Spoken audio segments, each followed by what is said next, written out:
Well, the number of elderly Singapore citizens is growing at a faster pace compared to the last decade.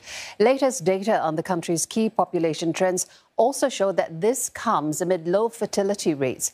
Let's take a closer look. Now, the proportion of those aged 65 and above has gone up to about 18% this year.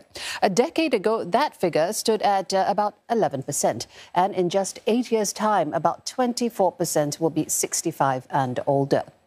Now, how does Singapore compare with other aging societies in Asia? Say Japan, for instance, which has the highest proportion of elderly in the world.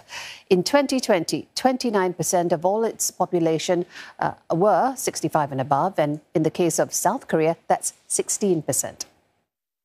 Aging today is occurring in the context of several broader changes in society. Basically, families are much smaller today. You've got fewer children, fewer extended relatives to support the elderly.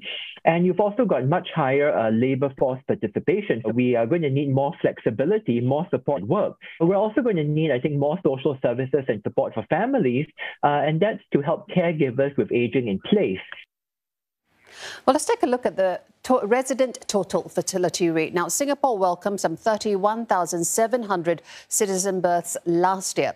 The country's TFR went up to 1.12 from 1.10 in 2020. But one thing to note, it's still lower than pre-COVID levels.